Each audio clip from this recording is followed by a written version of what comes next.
Someone must have been telling lies about Joseph K. He knew he had done nothing wrong, but one morning, he was arrested. Thus begins The Trial, one of author Franz Kafka's most well-known novels. K, the protagonist, is arrested out of nowhere and made to go through a bewildering process where neither the cause of his arrest nor the nature of the judicial proceedings are made clear to him. This sort of scenario is considered so characteristic of Kafka's work that scholars came up with a new word for it. Kafkaesque has entered the vernacular to describe unnecessarily complicated and frustrating experiences, like being forced to navigate labyrinths of bureaucracy. But does standing in a long line to fill out confusing paperwork really capture the richness of Kafka's vision? Beyond the word's casual use, what makes something Kafkaesque? Franz Kafka's stories do indeed deal with many mundane and absurd aspects of modern bureaucracy, drawn in part from his experience of working as an insurance clerk in early 20th century Prague. Many of his protagonists are office workers compelled to struggle through a web of obstacles in order to achieve their goals. And often the whole ordeal turns out to be so disorienting and illogical that success becomes pointless in the first place. For example, in the short story Poseidon, the ancient Greek god is an executive so swamped with paperwork that he's never had time to explore his underwater domain. The joke here is that not even a god can handle the amount of paperwork demanded by the modern workplace. But the reason why is telling. He's unwilling to delegate any of the work because he deems everyone else unworthy of the task. Kafka's Poseidon is a prisoner of his own ego. This simple story contains all of the elements that make for a truly Kafkaesque scenario. It's not the absurdity of bureaucracy alone, but the irony of the character's circular reasoning in reaction to it that is emblematic of Kafka's writing.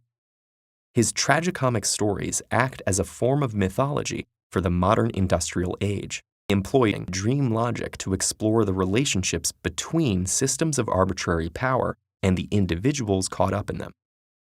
Take, for example, Kafka's most famous story, Metamorphosis.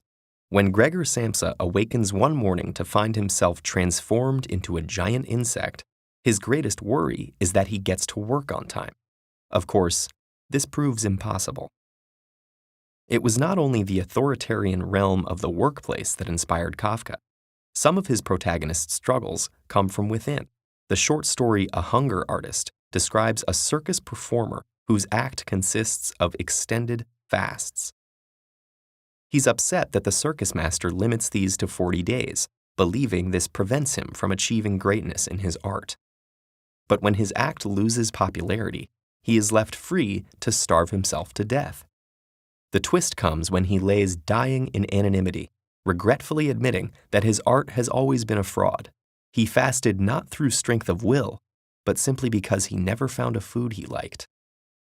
Even in the trial, which seems to focus directly on bureaucracy, the vague laws and bewildering procedures point to something far more sinister. The terrible momentum of the legal system proves unstoppable even by supposedly powerful officials. This is a system that doesn't serve justice, but whose sole function is to perpetuate itself, what political theorist Hannah Arendt, writing years after Kafka's death, would call tyranny without a tyrant.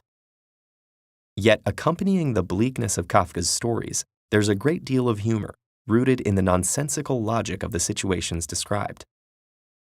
So on the one hand, it's easy to recognize the Kafkaesque in today's world. We rely on increasingly convoluted systems of administration that have real consequences on every aspect of our lives. And we find our every word judged by people we can't see according to rules we don't know. On the other hand, by fine-tuning our attention to the absurd, Kafka also reflects our shortcomings back at ourselves. In doing so, he reminds us that the world we live in is one we create and have the power to change for the better.